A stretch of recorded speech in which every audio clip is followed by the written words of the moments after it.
Alors, je vais passer sans plus attendre. Merci beaucoup, Jean-François. Merci, Hugues. Merci, Monsieur Le Bosset. Merci, Monsieur Ménager. Je vais passer la parole sans plus tarder à notre président, Benoît Miribel, qui anime cette prochaine table ronde. Et j'invite tous les intervenants, Monsieur Debré, Axel Dazac et Monsieur Orsena, à connecter leurs vidéos. Et pour les intervenants de la table précédente, donc Hugues et Monsieur Le Bosset, vous pouvez déconnecter votre vidéo, ainsi que Jean-François. Et je vous remercie encore une fois pour votre présentation. Alors, nous avons Flore Gubert qui est connectée la tête à l'envers. Je ne sais pas pourquoi. Est-ce que c'est au titre de Monsieur Debré? Sinon, vous pouvez couper éventuellement votre caméra. Oui, je suis désolée, j'ignore complètement pourquoi j'apparais à l'envers. Peut-être que je vais enlever l'arrière-plan. Euh, je ne sais pas ce qui se passe. Peut-être que vous pouvez couper votre vidéo, on va essayer de Ah, répondre. voilà, Ah, voilà, c'est voilà. bon. Ça a l'air bien. Donc, je vous laisse. Voilà. Benoît, la parole est à toi.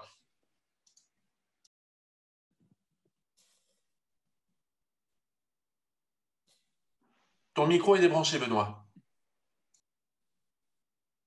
Je remercie Jean-Marc et Jean-Marc a bien remercié à juste titre Jean-François Morin, animateur de la table ronde précédente, avec de très bonnes interventions.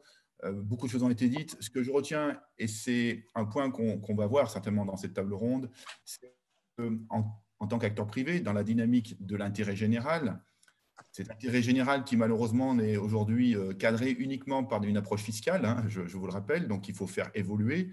Je pense que l'on voit que les fonds et fondations, avec leurs partenaires, notamment associatifs, qui sont très opérationnels sur le terrain, ont la capacité, nous avons la capacité, on vient de le voir dans la table ronde précédente, à pouvoir faire des formes de plaidoyer au pouvoir public, aux parlementaires, de par ce que nous observons d'une façon générale. Donc, je pense que c'est un point important. L'expérience qui est acquise, effectivement, il était évoqué notamment le mode de fonctionnement de fonctionnaires par rapport à leur cadre qui est donné dans la table ronde précédente, enfin, juste vers la fin notamment là. Et c'est un point important. Nous avons besoin de travailler ensemble, acteurs privés et acteurs publics, dans cet intérêt général, de le faire évoluer. Pour faire progresser effectivement tous ces enjeux que nous avons décidé de pointer cette année, les fragilités humaines, fragilités environnementales. C'est le thème 2020 du Centre français. Nous avons commencé à l'aborder au mois de juin dans une première session, à défaut de nous réunir comme nous le faisons traditionnellement au Pensières. Et je suis très heureux d'avoir maintenant avec nous des invités de grande qualité, grande expérience. Donc, nous avons Flore Gubert de l'IRD, Axel Davzac de la Fondation de France, qui dirige la Fondation de France, le professeur Patrice Debré, grand spécialiste de la santé, et aussi, bien sûr, l'académicien Eric Orsena, qui est impliqué dans plein de choses, qui connaît parfaitement les petites bestioles, les moustiques ou les cochons, qui sont un peu plus volumineux, mais qui sont aussi des vecteurs de beaucoup de choses dont on parlera. Alors, pour cette table ronde, vous le voyez, à la suite des deux précédentes tables rondes, elle va faire la synthèse, en fait, sur nos enjeux sociétaux, en particulier sur ces vulnérabilités, sur ces fragilités humaines. Nicolas Hulot l'a dit tout à l'heure dans la première table ronde, il a souligné que nous étions fragiles, qu'il y avait une prise de conscience de cette crise, notamment cette pandémie, mais en exergue notre vulnérabilité humaine, que l'on avait peut-être tendance à oublier. Nous allons donc là aborder la question d'une façon transversale, c'est-à-dire qu'effectivement, plus nous fragilisons l'environnement, notre environnement, plus nous nous fragilisons. Voilà, si on mène un combat contre la nature et qu'on le perd, on est perdu. La Terre se vivra toujours, que nous ne serons plus là.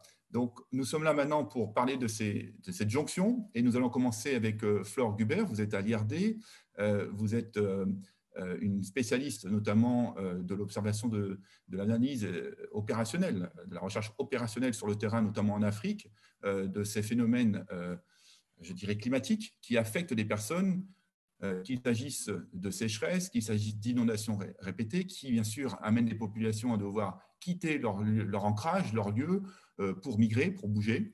Et ce qui fait que d'année en année, nous avons ce que nous appelons aujourd'hui des réfugiés climatiques qui grandissent à travers le monde. J'aimerais vous entendre sur justement votre approche aujourd'hui à l'IRD. Alors, Je signale aussi, les plus fidèles du Centre français savent que nous avons eu ces 2 dernières années, et d'ailleurs Éric Orsena avait répondu à l'invitation d'une session Sciences et Philanthropie organisée par l'IRD avec le CFF aux Pensières. Donc, nous connaissons l'IRD, l'Institut de recherche pour le développement, dans sa capacité à regarder de façon très large, à la fois les sciences sociales, des choses très précises sur le plan médical et de l'environnement. Comment est-ce que vous travaillez actuellement, je dirais, au carrefour de ces enjeux avec ces populations qui sont frappées par ces vulnérabilités environnementales? Écoutez, c'est une bonne question. En fait, comment je travaille? Moi, j'essaie d'améliorer l'état des connaissances qu'on peut avoir sur des phénomènes, hein. Et donc, et en particulier, effectivement, depuis peu, je m'intéresse à la question des liens entre dérèglement climatique et mobilité, quoi, dans un contexte qui est plutôt le contexte de l'Afrique, même si évidemment ce phénomène n'est pas réservé au seul contexte africain, loin s'en faut. Donc voilà ce sur quoi je travaille. Et donc effectivement, vous l'avez dit, et ça a été rappelé par Nicolas Hulot lors de la première table ronde, effectivement, ce qu'on observe, c'est que le dérèglement climatique agit sur la mobilité humaine, avec un impact qui est d'ailleurs, en passant, qui n'est pas très facile à mesurer.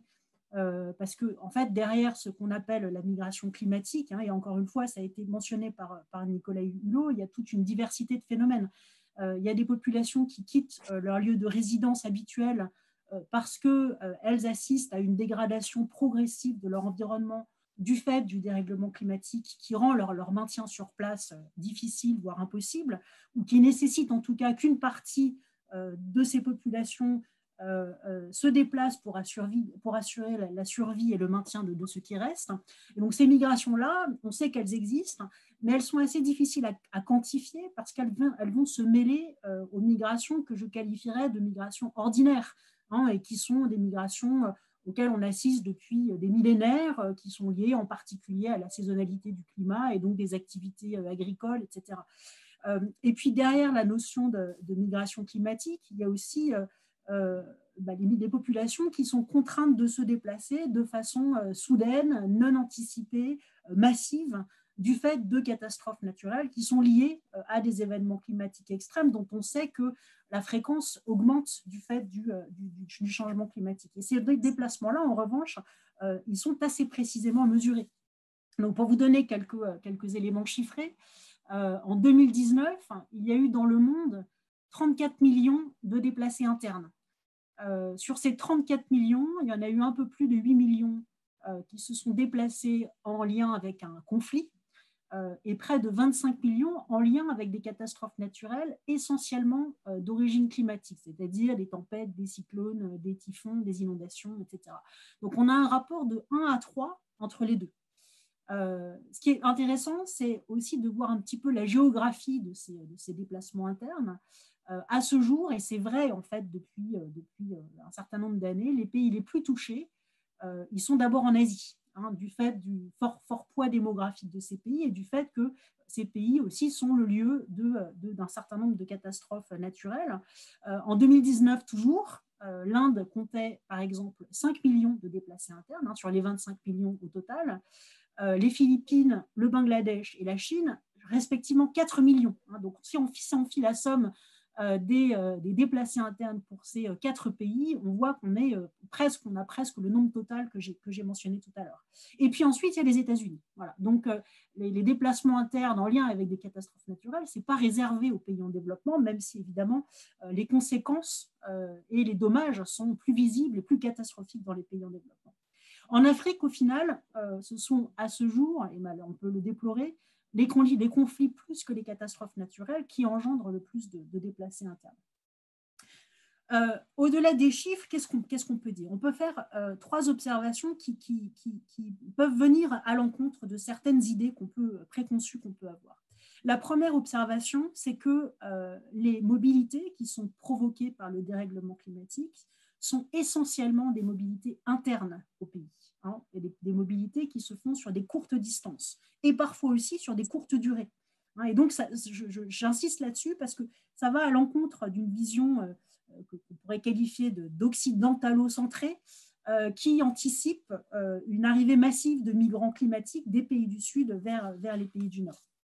En réalité, parce que migrer coûte cher, parce que les migrants qui se déplacent du fait de catastrophes climatiques ou d'une dégradation progressive des ressources naturelles se déplacent à un moment où ils ont peu de ressources et donc leurs déplacements sont dans des régions voisines. Et de fait, le nombre de réfugiés, enfin de personnes qu'on va qualifier de réfugiés climatiques en Europe ou dans les pays du Nord est finalement très, très marginal. La deuxième observation, c'est que toutes les sociétés humaines n'ont pas la même capacité à faire face ou à encaisser une catastrophe naturelle et à gérer la crise qui en découle et à retrouver un fonctionnement normal. Les travaux de Jared Diamond, d'ailleurs, l'ont bien montré. Certaines sociétés très dépendantes des ressources naturelles se sont adaptées dans l'histoire aux modifications du climat et de l'environnement, et puis d'autres se sont au contraire effondrées. Et donc, ce que révèlent les chocs climatiques, ce sont des vulnérabilités de tous ordres. Et l'enjeu, je crois, c'est de parvenir à bien appréhender, bien évaluer ces vulnérabilités en amont pour pouvoir en faire ensuite un usage opérationnel. La troisième et dernière observation, c'est que le dérèglement climatique agit sur la mobilité, donc on l'a vu, mais pas toujours dans le sens escompté.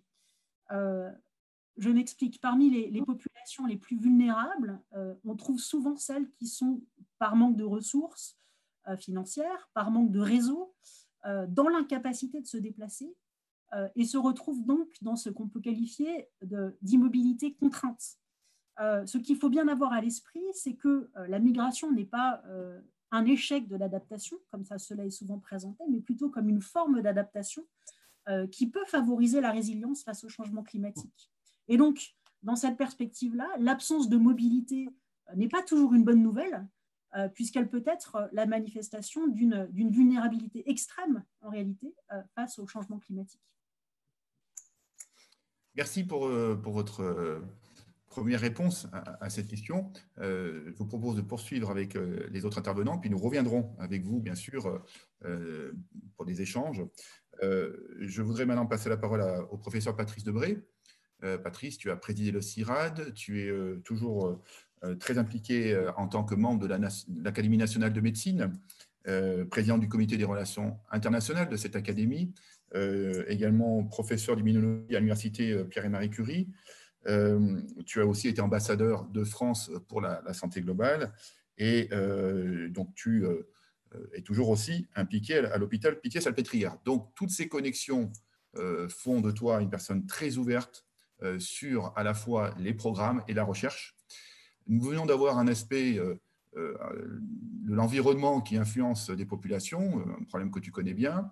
Maintenant, si on prend un prisme santé, c'est-à-dire notre santé humaine, ce que l'on connaît, comment évolue-t-elle aujourd'hui et comment faire face à une réalité que vous connaissez bien sur le plan scientifique, c'est que 75% des animaux nous amènent nos infections humaines, et que donc l'environnement étant en perpétuelle évolution, avec des routes qui se font, des approches de déforestation et le réchauffement climatique, bien sûr, comment, quand on est du point de vue médical, scientifique, sur la santé humaine, on perçoit ces enjeux de mobilité animale et environnementale.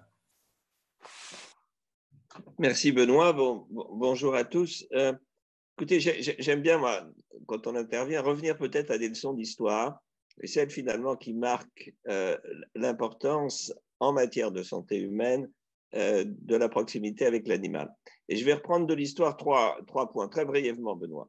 Le premier, c'est que les premières épidémies, en fait, sont apparues, tout du moins autant qu'on puisse le savoir, sont apparues lorsque, au moment de la préhistoire, les hommes, dans les foyers des premiers villages, sont entrés en contact avec les animaux.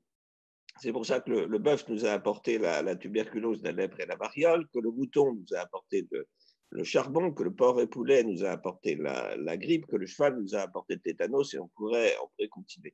Et ce qui est intéressant, c'est que la proximité de ces animaux dans l'ancien monde sont différents de ceux du Nouveau Monde. Et ce qui explique que quand Christophe Colomb est arrivé, eh bien l'immunité naturelle qui était en place dans le Nouveau Monde n'était pas la même que celle de l'Ancien Monde. Et toutes les maladies dont j'ai parlé ont décimé. Le deuxième point, deuxième image qui va intéresser Éric Orsena, puisque je vais parler de Pasteur, se passait très exactement en août 1878. Au moment où Pasteur était face à une énigme, il y avait dans le fond des fosses des animaux qui étaient morts, qui étaient enterrés très profondément, des autres qui étaient contaminés à la surface. Et il s'agissait de comprendre comment le réservoir qui était profondément enfoui dans la terre pouvait arriver à contaminer les animaux à la surface. Eh bien, en se baissant et en donnant un coup de pied dans une motte de terre, Pasteur a découvert un phénomène important, c'est qu'entre l'animal réservoir, il existe des animaux vecteurs, en l'occurrence le ver de terre, et c'était une deuxième information. Un, les épidémies viennent des animaux, pour la plupart d'entre elles. Deux, il y a des animaux réservoirs et des animaux vecteurs. Et troisième image que je vais faire, qui est l'histoire de la fièvre hémorragique de la Pampa, où en fait, pendant 8 ans, on n'est pas arrivé à comprendre comment survenait cette fièvre hémorragique jusqu'au jour où on s'est aperçu que du fait de l'industrialisation et l'apparition des moissonneuses-batteuses, eh bien, les petites souris qui étaient dans le maïs étaient broyées et le sang giclait sur les agriculteurs qui suivaient ces appareils, et qui vous montrent donc qu'il y a derrière toute une transmission. Alors, pour venir plus précisément, après ces 3 points du STAR, mais je trouve qu'ils illustrent assez bien finalement la phénoménologie de ce qu'on appelle l'émergence infectieuse. Ce qui est important aujourd'hui, ce dont nous parlons, Benoît, c'est bien l'émergence infectieuse. Ce n'est pas les épidémies, c'est l'émergence infectieuse. Celle-ci, Flore Gubert on a parlé, bien sûr, est liée tout au problème de la migration. Et la migration, entre parenthèses, qui existe pour les hommes, elle existe aussi pour les animaux. Mais les relations hommes-animales, en fait, elles viennent à travers différents types de problématiques. D'abord, la démographie. Une démographie galopante, 9 milliards d'hommes qui va apparaître en 2025 avec des grandes ménécoles, va complètement changer le paysage urbain, périurbain et rural, et par conséquent, en fait, faciliter l'interaction probablement, ou précipiter l'interaction de l'homme avec l'animal, et en particulier avec la faune sauvage. Le deuxième qu'il faut retenir, c'est les pratiques agricoles. Tu y as fait allusion, Benoît, à travers les problèmes de déforestation. C'est clair que si nous changeons l'habitat des animaux à travers ces pratiques agricoles, et en particulier celle-ci, eh bien, nous bouleversons complètement les interactions qui se passent entre les animaux réservoirs, les animaux vecteurs et bien entendu l'homme. Et je ne parle pas non plus du réservoir intensif, des élevages intensifs, qui par lui-même, qui dit élevage intensif, dit réservoir intensif pour tous ces microbes dont nous parlons animaux. Je passerai également au-delà des migrations, puisque l'homme transporte en fait ces parasites, hein, comme vous le savez, et en particulier toute une série d'animaux vecteurs avec lui, et les entraîne dans son sillage, pour insister aussi sur l'interaction qui se passe par la contamination par l'alimentation et l'eau. Eh bien, les microbes, en fait, on est dans un cycle qui n'est pas vraiment vertueux, puisque toute cette contamination, on est vraiment dans une politique, une seule santé, entre l'environnement, eau, alimentation d'un côté, l'homme et l'animal, fait que eh bien, les microbes bougent. Et puis je terminerai par une autre dans les causes. Après, nous allons éventuellement parler des conséquences, mais dans les causes de l'évolution des pathogènes, et en particulier d'un des fléaux les plus importants de la planète aujourd'hui, et sur lequel je pense que la fondation dont nous parlons, Benoît, doit mettre un accent particulier, qui est la résistance aux antibiotiques. Nous avons aujourd'hui, en fait, des pathogènes qui ont acquis une virulence qui s'est modifiée, et en particulier une résistance aux médicaments qui s'est modifiée. Ce fléau-là, il est différent, entre parenthèses, au sud et au nord. Nous n'avons pas les mêmes pratiques, nous n'avons pas les mêmes pathogènes, et à travers ce que nous connaissons bien tous, qui est notre environnement intérieur, c'est-à-dire le microbiote, nous savons que nous faisons circuler des pathogènes qui ont acquis des résistances et qui, par conséquent, nous menacent. Donc, derrière ces causes, on reviendra peut-être aux techniques de lutte et ce qu'il faut faire, et en particulier au rôle des fondations. Mais nous voyons que cette interaction extrêmement particulière, finalement, de l'homme et de l'animal intervient, bien entendu, à travers nos comportements, à travers le comportement des animaux, à travers les modifications de l'environnement. Et pour comprendre eh bien, tout cet ensemble, nous avons besoin de nous asseoir tous, plus exactement de travailler tous. J'allais dire nous asseoir autour d'une table, ce n'est pas du tout cela. Il faut que nous prenions nos bâtons de pèlerin et que nous allions au contraire, comme le fait Flore Guibert, directement aux sources pour travailler. Mais quand je dis nous, c'est une association en fait des médecins. Pourquoi commencer par eux? Mais ils sont là. Des vétérinaires, des biologistes, tous ceux qui pratiquent l'environnement, les sciences humaines et sociales. On a vu combien le comportement est important, et toutes les technologies et ceux qui s'y intéressent, de la communication bien sûr. Et donc au fond, le travail dont nous parlons, c'est-à-dire celui qui va déceler l'émergence infectieuse, les pasteurs de demain, on va dire, eh bien, cela, ça n'est plus un homme. Ce sont des équipes pluridisciplinaires qui cherchent à comprendre comment tous ces facteurs s'imbriquent les uns les autres et arrivent finalement à nous dicter d'abord des méthodes de prévention, puis on va le revoir aussi, des méthodes d'action et de suivi par la suite de ce qui se passe lorsque les épidémies ont malheureusement, comme le Covid, émergé. Merci voilà. Patrice pour d'avoir rappelé tout ce contexte infectieux, l'émergence infectieuse, ces réalités. Et je fais la transition puisque tu parles d'action. Je me tourne vers Axel Davzac qui dirige la Fondation de France. La Fondation de France qui abrite plusieurs centaines de fonds et fondations, qui est donc dans l'action, dans beaucoup de projets. Et donc pour voir aujourd'hui comment la Fondation de France, qui a déjà intégré ces réalités transversales avec des programmes sur l'humain, l'environnement et beaucoup d'autres choses, comment aujourd'hui, avec cette pandémie, on a vu au printemps effectivement un appel à la solidarité, à la générosité. Quelles sont les actions que mène la Fondation de France aujourd'hui pour être dans cette approche transversale? Merci Benoît, bonjour à toutes et à tous. Alors, la question de la transversalité, finalement, de ne pas séparer à minima ce qui est intitulé ce matin les fragilités humaines et les fragilités environnementales, en fait, ça a été parfaitement exposé à l'instant et par Flore Guibert et Patrice Debré, c'est-à-dire qu'on voit bien que le dérèglement climatique, ou en tout cas l'évolution de notre environnement, génère et développe les fragilités humaines. L'inverse est vrai également, c'est-à-dire que les fragilités humaines elles-mêmes contribuent à renforcer le dérèglement, en tout cas de l'environnement et du fonctionnement de cette planète. Pourquoi? Très simplement parce que les personnes précaires, bien évidemment, vont vivre dans une précarité énergétique, notamment absolument désastreuse, par exemple, ou dans certaines zones du monde, cela va conduire à la déforestation ou à la mise en place de modèles agricoles non soutenables à terme parce que des problèmes alimentaires extrêmement prégnants. Et donc, on voit bien qu'à aucun moment, il n'est envisageable de séparer ces deux sujets. C'est la raison pour laquelle, depuis très longtemps, à la Fondation de France, on n'a jamais eu ce qu'on appelle un programme environnement, mais nous avons toujours conçu cet enjeu comme, on le formule comme ça, c'est la place de l'homme dans son environnement. C'est-à-dire qu'il faut impérativement avoir conscience que nous, êtres humains, nous occupons cette planète et la manière dont nous allons l'occuper a un impact bien évidemment majeur qui est la survie de l'espèce humaine à terme. Alors, comment agir face à ça?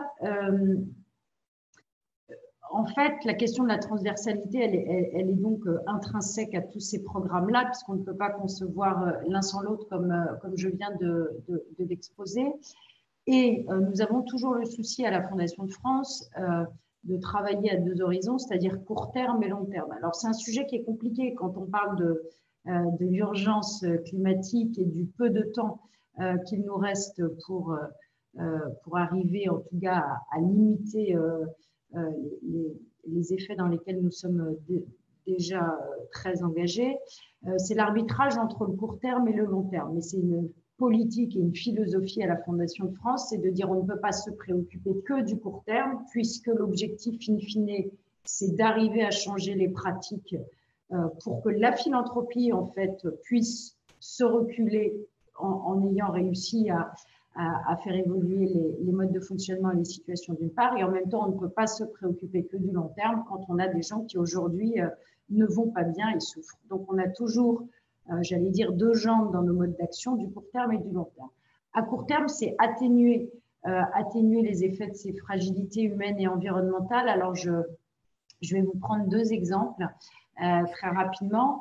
Le premier qui est lié à la précarité énergétique. Pourquoi? Puisque les personnes vulnérables, et notamment en tout cas pour cette population-là qui n'a pas accès à un logement décent, notre sujet a été de dire dans notre programme, ce n'est pas un programme habitat pur, c'est un programme habitat qui va contribuer à lutter notamment contre la précarité énergétique, avec l'idée, il y a bien sûr, on se préoccupe de l'habitat, mais on s'occupe aussi de créer des conditions d'habitat qui vont être plus respectueuses de l'environnement en faisant participer les personnes concernées. Pourquoi? Parce que, mais ça a été dit très bien dans la table ronde précédente, donc je ne vais pas y revenir.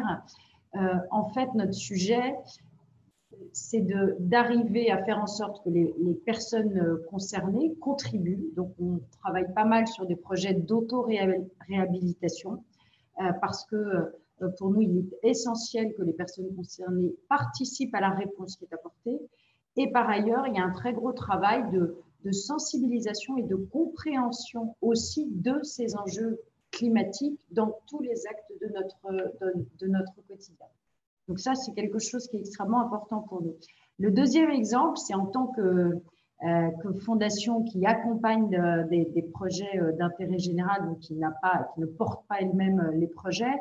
On a mis en place il y a une dizaine d'années à la Fondation de France un dispositif qui s'appelait la prime E+, pour Environnement Plus, à l'époque, il y a une dizaine d'années, avec l'objectif de se dire, pour arriver aussi à faire en sorte justement d'intégrer tous ces enjeux environnementaux dans l'ensemble des sujets et auprès de toutes les populations, il faut qu'on incite les acteurs de terrain à intégrer eux-mêmes toutes ces questions-là dans la mise en œuvre de leurs actions. Donc, on avait mis en place ce dispositif plus il y a une dizaine d'années qui était extrêmement simple, c'est de proposer à toutes les associations qui étaient retenues par la Fondation de France pour mettre en œuvre un projet, un accompagnement avec un consultant de quelques jours pour réfléchir à la manière dont l'association, dans la manière dont elle mettait en œuvre le projet et dont elle-même opérait, c'est-à-dire elle-même dans son fonctionnement propre,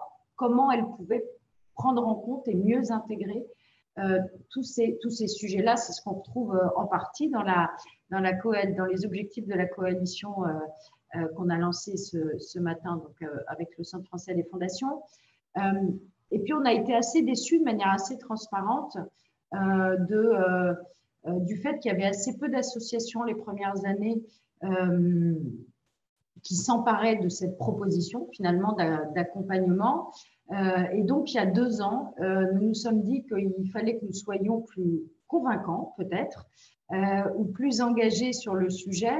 Et nous avons fait un très, très gros travail l'année dernière pour arriver à inciter beaucoup plus d'associations à s'emparer de cette prime en leur disant on vous donne les moyens de prendre en compte cet enjeu et aujourd'hui il n'y a plus de choix. Et alors on est absolument ravis et enchantés parce qu'il y a une dynamique très, très enthousiaste qui s'est créée et ça fait partie aussi de la manière dont il convient de comprendre que tout est imbriqué en fait et que tout doit être travaillé de manière transversale et à travers toutes les associations de terrain, en fait, on a un effet des multiplicateurs qui est tout à fait fantastique puisque à la fois dans les personnes qui vont être accompagnées par toutes ces assos-là, l'enjeu du climat sera pris en compte et de l'impact de nos actions dans nos quotidiens sera pris en compte et puis les structures en tant que structures elles-mêmes s'engagent elles aussi dans des démarches plus respectueuses de notre environnement. Voilà. Merci Axel d'illustrer concrètement à la suite de Patrice Debré les actions qui sont conduites par la Fondation de France avec ces 2 dimensions du court terme et du long terme. effectivement, il y a des urgences et on voit la Fondation de France en première ligne avec ses partenaires et ce travail de fond sur le long terme qui est indispensable et touche beaucoup de fonds et fondations. Et tu fais le lien aussi avec ce qui a été évoqué dans la table ronde précédente, notamment dans la capacité des personnes à elles-mêmes être actrices de leur destinée, quelque part, de leur façon d'agir contre leur fragilité ou leur vulnérabilité, ce qui veut dire que les formes de projets aussi évoluent pour donner une place à la personne elle-même plutôt qu'elle soit là, je dirais, en réception d'un soutien, d'une aide. Ce point-là va peut-être certainement revenir tout à l'heure, on en reparlera certainement avec Flore Blubert, mais j'aimerais qu'on puisse entendre Eric Orsena. Merci Eric d'être avec nous pour parler de cette initiative pour l'avenir des grands fleuves. Eric, nous te connaissons par de multiples facettes. Hein. Tu as été au Conseil d'État, écrivain sur de multiples thématiques, le coton, le moustique, le cochon, là très récemment. Donc, cet engagement pour l'avenir en faveur des grands fleuves de quelques années, et il est constant.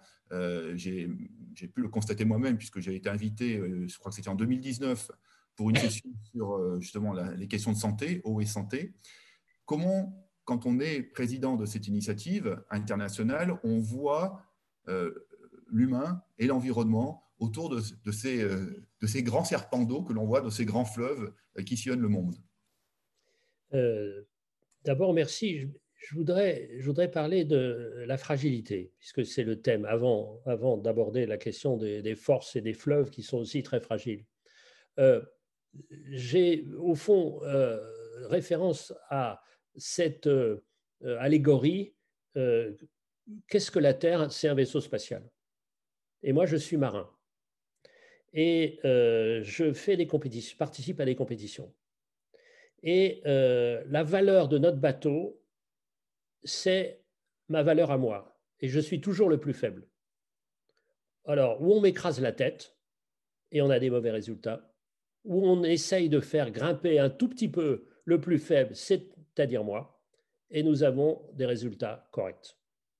Et toujours, c'est cette fragilité-là qui m'a paru le principal critère.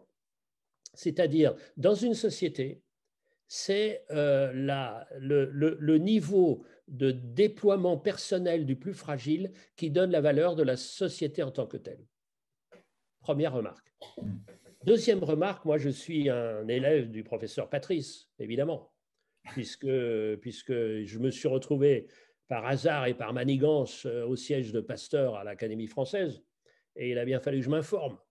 Surtout que j'avais François Jacob à côté de moi qui m'engueulait en disant « Comment oses-tu poser tes fesses sur ce fauteuil alors que tu as deux raisons d'être nul, tu es romancier et économiste ». Alors, j'ai travaillé, j'ai vu que c'était Pasteur. Et alors, cette affaire de la contamination, de l'émergence que raconte si bien Patrice, et notamment à ce livre qui est passionnant, qui est Vie et mort des épidémies, parce que moi, je suis romancier, donc j'aime les personnages. Et prendre l'épidémie comme un personnage, c'est absolument formidable. Et alors, quand il raconte cette affaire de Pasteur qui voit des contaminations, et il découvre cet élément absolument clé qui est l'animal vecteur. C'est ça clé. Et je me suis rendu compte que qu'est-ce que le fleuve? Mais c'est un vecteur. S'il y a des animaux vecteurs, comme il y a des éléments vecteurs.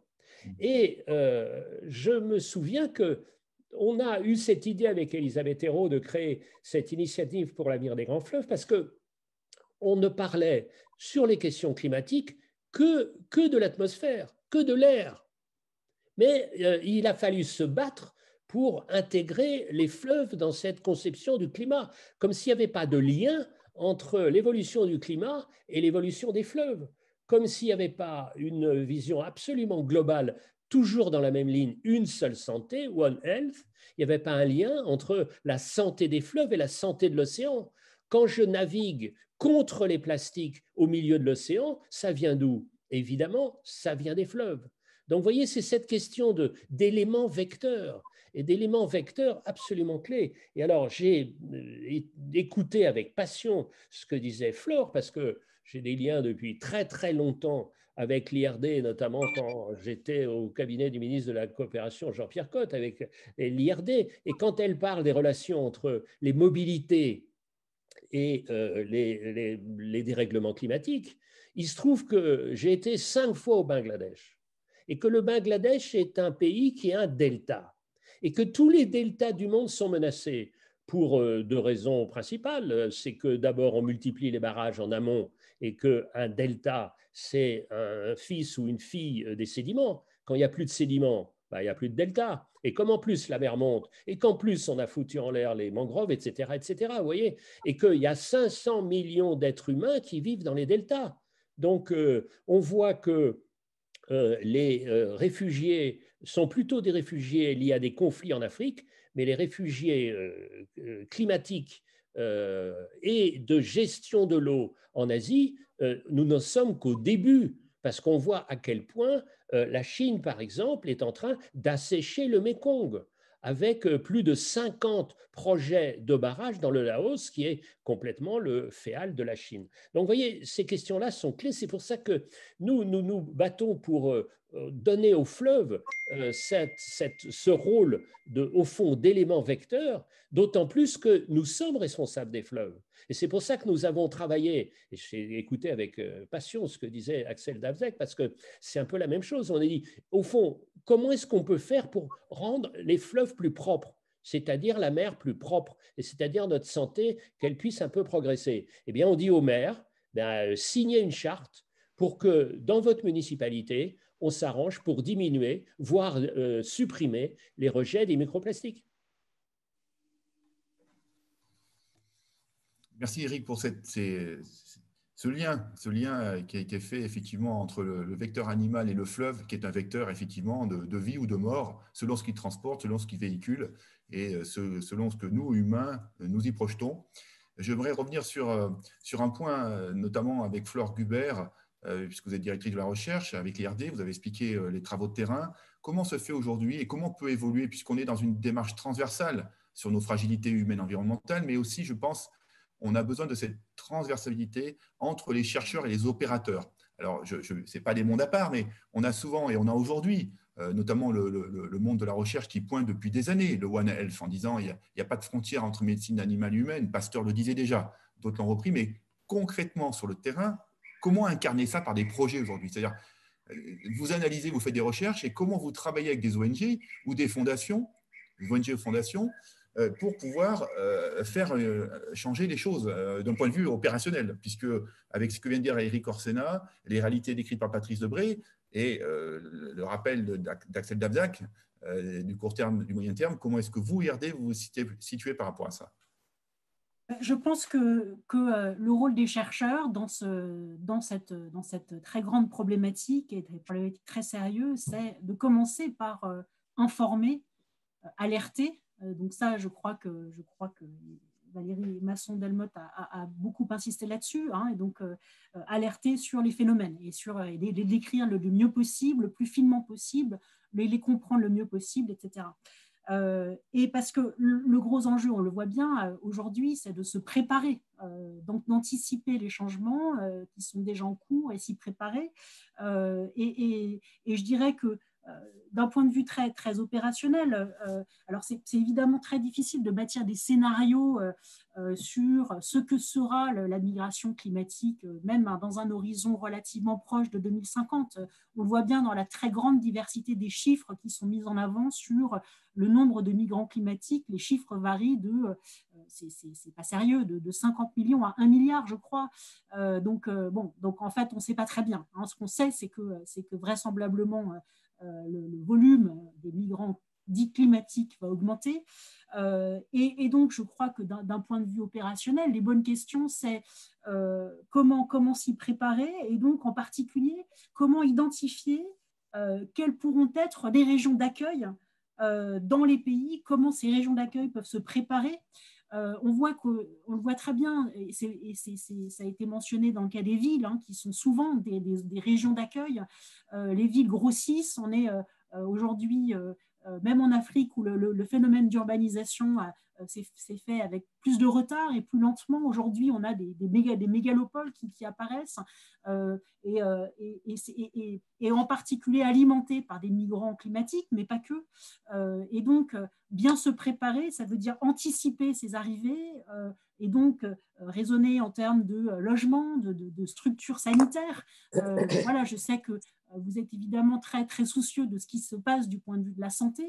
Les migrants, effectivement, ils sont non seulement vecteurs de maladies, mais ils font peser aussi un poids sur les structures sanitaires si ces structures sanitaires ne sont pas préparées, parce qu'évidemment, ils vont être demandeurs d'accéder aux soins proposés par la ville. Et donc on voit bien que voilà, d'un point de vue opérationnel, anticiper, c'est aussi se préparer à ça, parce que, encore une fois, j'insiste là-dessus, la migration ne doit pas être vue uniquement comme un problème, mais aussi comme potentiellement une solution. Hein. Et donc, si certaines régions, comme il y a lieu de le croire, deviennent inhabitables, hein, donc ça peut être le cas effectivement des deltas, mais aussi de certaines régions sahéliennes du fait de la très forte montée des températures, de certains États insulaires du fait de la montée des eaux, etc., et ben, il va falloir, encore une fois, préparer les régions d'accueil, organiser la migration, l'accompagner pour éviter que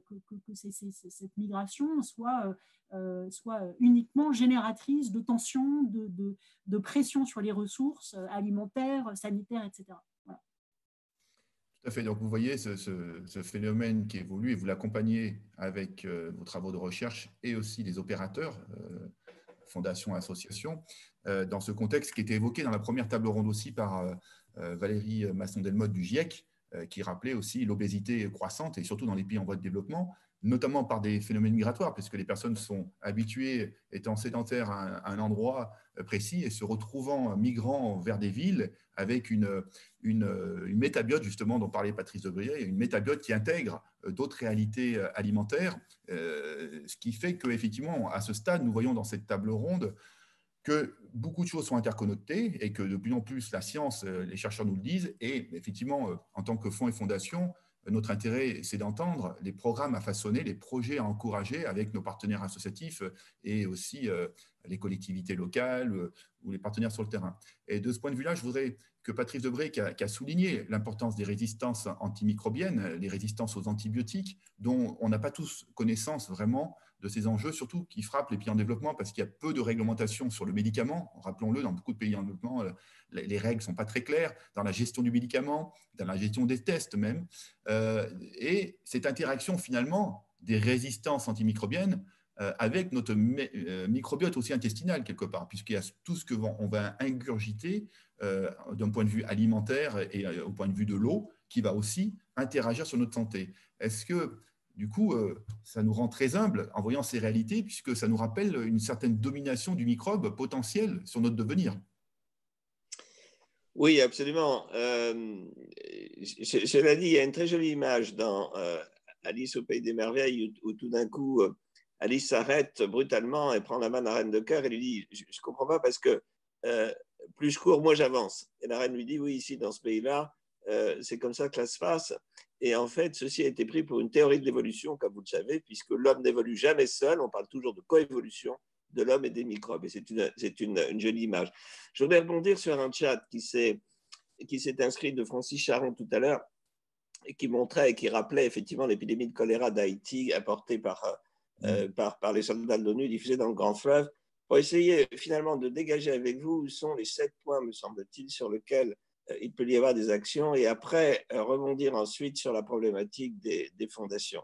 Le premier, il va se passer évidemment au niveau des porteurs d'enjeux, c'est-à-dire au niveau des politiques publiques, c'est-à-dire au niveau des décideurs, que ce soit les ministères, les grandes organisations internationales sur lesquelles, bien sûr, on peut agir. Charge à eux d'élaborer des politiques, charge à eux aussi de soutenir des point of care, c'est-à-dire des endroits qui se trouvent justement au cœur du problème, de renforcer également des laboratoires, des centres hospitaliers. C'est le premier point. Le deuxième point sur lequel nous devons agir, c'est ces réseaux de surveillance particulière sur lesquels il faut qu'on s'installe et qui en particulier sont des réseaux de surveillance qui doivent à la fois s'insérer dans les 3 dimensions, urbain, périurbain et rural, et en même temps s'intéresser aux 3 domaines qui sont l'homme, l'environnement et bien sûr l'animal. Le troisième point, on le voit à propos du Covid, est de s'assurer qu'on ait un renforcement des systèmes de santé qui soit capable de s'intéresser à ces problèmes, et en particulier, on voit à propos du Covid, justement, de renforcer les réanimations, mais ça peut être en fait d'autres systèmes de santé qui doivent être renforcés. Le quatrième, c'est bien entendu le soutien à la recherche, et tu le rappelais, Benoît, la recherche, elle se passe à tous les niveaux, y compris à celui de notre microbiote, y compris à celui de toute cette microbiologie qui va nous montrer la circulation du pathogène. Le cinquième point va concerner le soutien à l'innovation. Et derrière, il y a bien entendu les mesures d'hygiène et de sécurité publique qui sont diffusées. Et puis, je vais passer au septième, qui est l'information et surtout l'éducation sociétale. Et sur ces 7 points d'attache, sur ces 7 points où on peut agir, quel pourrait être finalement, parce que c'est ça le but de notre table ronde, quelque part. Une fois qu'on fait le constat, une fois qu'on fait l'analyse, une fois qu'on voit les partenaires, c'est que faire et où agir. Le premier, me semble-t-il, il se passe, c'est ce qu'on fait aujourd'hui, au niveau du plaidoyer. On peut aller plus loin que les plaidoyers, qui sont les statements, et qui nous permettent en fait de mettre le doigt précisément sur un certain nombre de problèmes. Et je serais très partant pour que nous puissions avoir, ça se fait peut-être déjà individuellement, fondation par fondation, mais ça pourrait se faire ensemble et de manière plus concrète sur ces statements qui pourraient être diffusés. Le deuxième, c'est l'appui que peut avoir ce type de fondation à la recherche. Et malgré tout, tout passe quand même par la recherche. Et je pense que c'est un point extrêmement important. Et pour ce qui nous concerne, j'y reviens à nouveau, je parle bien de l'émergence infectieuse. Et la recherche sur l'émergence infectieuse est bien le point de départ de notre conversation aujourd'hui, où que se trouve, et comment effectivement se passe cette circulation des microbes. On est en train tous autour de la table de leur faire un circuit qui passe par les fleuves, qui passe effectivement par l'environnement, qui passe par les villages, l'habitat, la fragilité des hommes, etc. Et puis, moi, je vois un point extrêmement important aussi sur l'information, et au-delà de l'information, l'éducation. Et l'éducation, pour ce qui concerne les épidémies, elle se fait principalement au temps de paix. En temps de paix, c'est là où effectivement chacun est capable de comprendre les différents enjeux. Ce n'est pas au moment d'une panique particulière, alors qu'on est rempli de fausses rumeurs, qu'on peut arriver à une éducation correcte. Mais c'est l'éducation-là, elle touche, à mon avis, certes tous les âges de la vie, mais l'éducation des jeunes me paraît un point absolument capital. Et le partage d'éducation dans le monde me paraît aussi un point particulier. J'insistais tout à l'heure sur la différence qu'il peut y avoir justement entre cette résistance antimicrobienne qui existe au sud et celle qui existe au nord. Et l'éducation n'est pas la même. La vente de ces médicaments en vente libre sur les marchés que tu soulignais, Benoît, est un point absolument incroyable. Et le jour, même la piste des faux médicaments est quelque chose aussi qui induit, pour une bonne part, ces phénomènes de résistance. C'est un point extrêmement important. Bref, la fondation ou les fondations, et en particulier autour du concept dont nous parlons aujourd'hui, ont, me semble-t-il, un rôle absolument majeur dans le paysage. Et c'est peut-être en allant au-delà de notre table ronde sur des moyens d'action, me semble-t-il, que nous ferons et que nous pourrions faire avancer très fortement, au sens très large du terme, nos connaissances sur cette interaction particulière que représente l'homme, l'animal et son environnement. Tout à fait. Et donc, ça me permet de poser la question à Axel, justement, qui est une grande experte du domaine des fondations, qui est aussi dans le conseil d'administration du Centre français des fondations. Donc, comment nos fondations, les fondations françaises, Axel, tu penses qu'elles peuvent agir par rapport à ces enjeux qui sont pointés par nos académiciens, par nos chercheurs tels que l'IRD avec Flore Gubert, et nous qui sommes des praticiens des fondations, comment est-ce qu'on peut adapter, cloisonner, travailler plus en transversal? Je dis ça parce que pour tous les managers de fonds et fondations, nous savons que nous avons un budget, nous avons un plan d'action, nous avons des personnes qui sont évaluées sur leurs résultats. Donc, nous avons malgré tout, et ce qui est normal parce qu'on nous dit qu'il faut être focus, une certaine verticalité. Et on a des verticalités dans des tas de métiers. Il faut des spécialistes en médecine. Rien que la médecine, déjà, en tant que telle, c'est plein de spécialités. La question, c'est l'horizontal, sans perdre de la pertinence du vertical. Mais comment on fait de l'horizontal du transversal, puisqu'on pointe aujourd'hui qu'on est à la charnière de beaucoup d'enjeux à l'heure où nous sommes tous avec des masques sur la figure. Donc, comment faire évoluer nos fonds et fondations, selon toi, Axel? Alors, le premier point, je pense que qui pour moi guide en tout cas l'action de la Fondation de France, mais il faut rester modeste, c'est-à-dire que notre secteur se développe de manière extrêmement rapide et c'est tout à fait encourageant en tout cas sur l'envie de philanthropie et donc le souci de notre société en tout cas de s'engager en philanthropie et donc la prise de conscience aussi, je pense, par beaucoup de citoyens de la nécessité de s'engager à titre privé. Donc ça, c'est plutôt très réjouissant. Après, il faut rester extrêmement modeste puisque bien évidemment, les moyens dont nous disposons collectivement, Fondation, ne sont absolument pas à l'échelle des enjeux. Et il faut aussi que chacun joue son rôle, c'est-à-dire que les pouvoirs publics jouent le leur et les entreprises privées aussi. Du coup, la question pour moi qui est posée au secteur, c'est quelle est la valeur ajoutée spécifique de nos structures dans tous ces enjeux et toutes ces questions d'intérêt général. Pour moi, en tout cas, c'est ainsi que j'essaie de construire l'action de la Fondation de France. L'idée, c'est de dire que nous sommes agiles, nous avons beaucoup moins de contraintes que beaucoup d'acteurs économiques et encore moins que les pouvoirs publics. On a de l'agilité, on sait être réactif. Et pour cette raison, on peut aller expérimenter, faire des essais, des tentatives.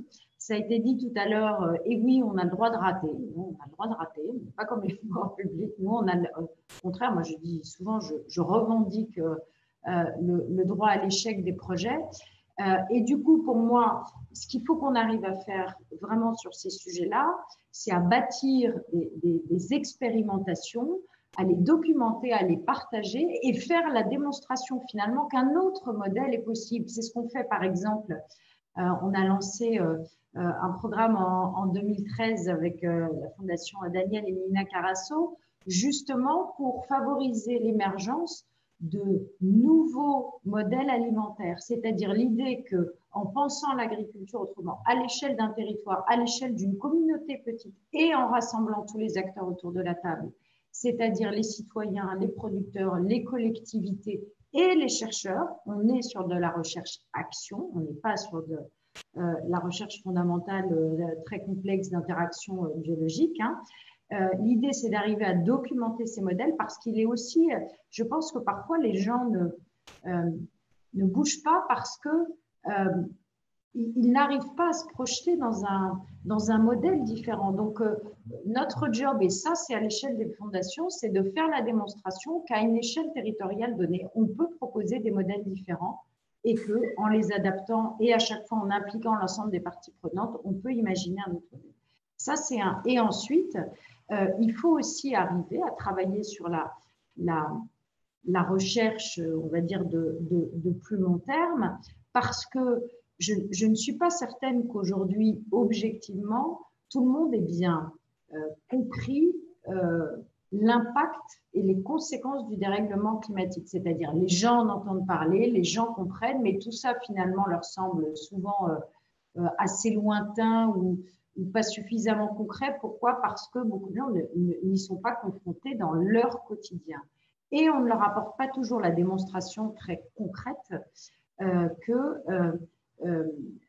l'impact de ça. Donc, nous, on a créé un programme qui s'appelle, il y a quelques années, qui s'appelle Santé et Environnement, avec l'idée de mener de travaux de recherche sur l'impact de l'utilisation des substances chimiques sur notre santé, sur l'impact sur la faune, la flore et finalement cette espèce d'effet en cascade qui est généré.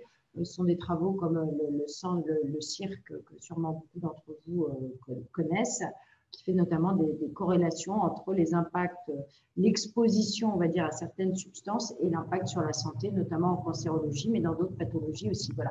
Donc, il faut à la fois éclairer les décideurs et la population pour arriver à faire toucher du doigt en fait ce qui se passe très concrètement et en même temps montrer qu'il y a d'autres modèles, il y a d'autres solutions, les essaimer, les partager. En associant, ça on y tient beaucoup, toutes les parties prenantes autour du projet.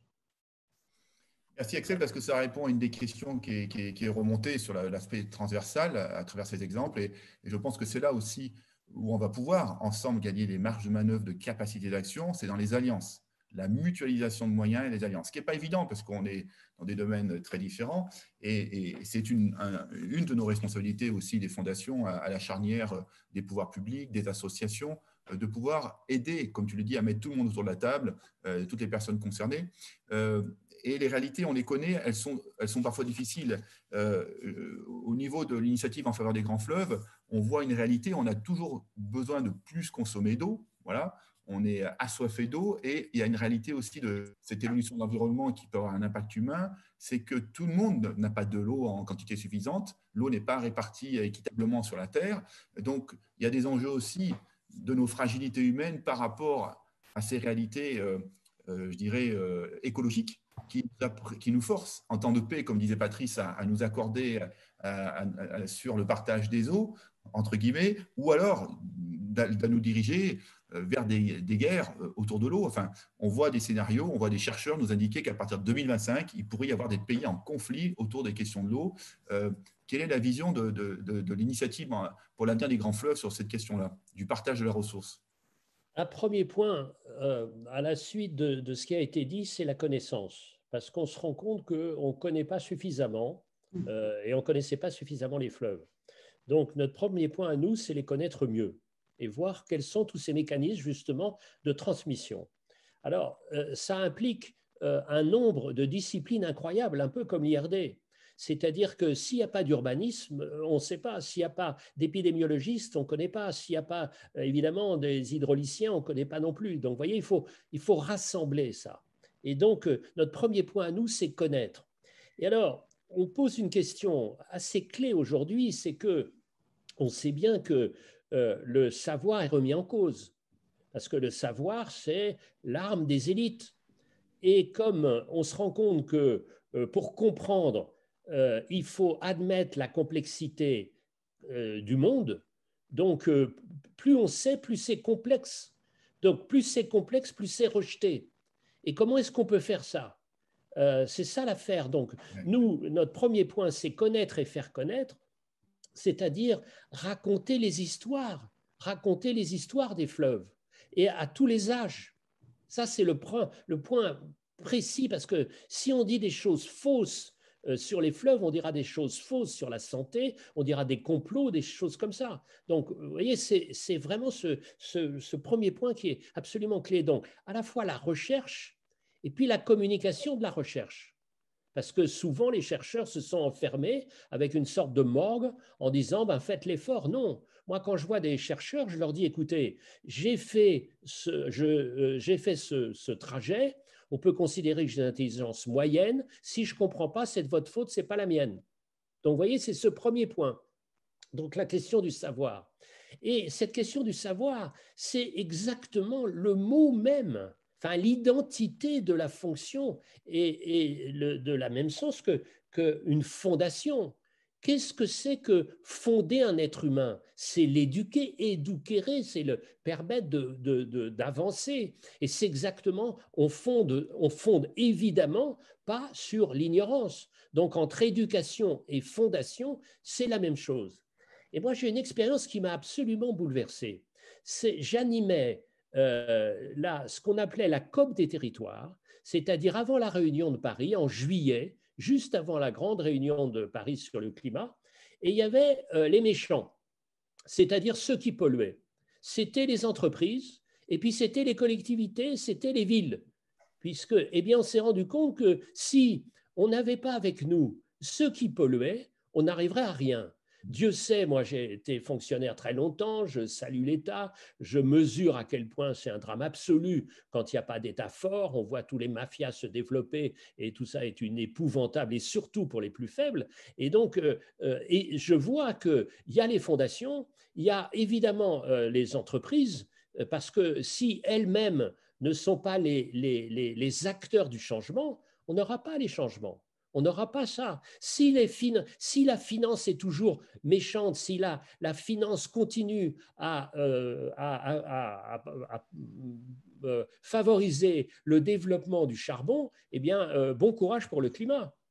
Et donc, moi, je suis passionné de travailler avec une entreprise très particulière qui est la CNR, autrement, il n'y aurait pas eu d'initiative pour l'avenir, parce qu'elle est à la fois privée, publique et territoriale. Et en plus, c'est la seule entreprise au monde qui gère toutes les actions du fleuve, c'est-à-dire produire de l'hydroélectricité renouvelable, donc faire le transport, l'irrigation et développer la région. Donc, vous voyez, c'est ça qui me frappe. Quels sont les acteurs avec qui on peut travailler. Et moi, j'adopte complètement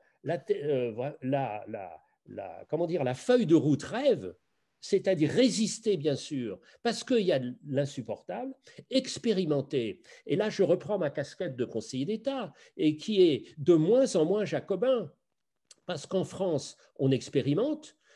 Si ça marche, c'est étendu à l'ensemble des territoires, mais si ça ne peut pas être étendu à l'ensemble des territoires, on arrête. C'est quand même complètement fou. Et donc, il faut évidemment une vision, et là je reprends ce que disait Axel, c'est-à-dire l'articulation entre le court terme et le long terme, avec une question grave posée, est-ce que notre démocratie, prise en otage permanent par le court terme, est capable d'intégrer les valeurs du long terme? Et donc, et puis bien sûr évaluer, parce que nous on n'aime pas évaluer, parce qu'on déteste être mis devant nos échecs. Donc oui à rêve, oui à rêve. Et dernier point pour aller dans le sens de mon maître, le professeur Patrice, c'est qu'est-ce qu'une maladie émergente? C'est une maladie qui commence à toucher un pays riche.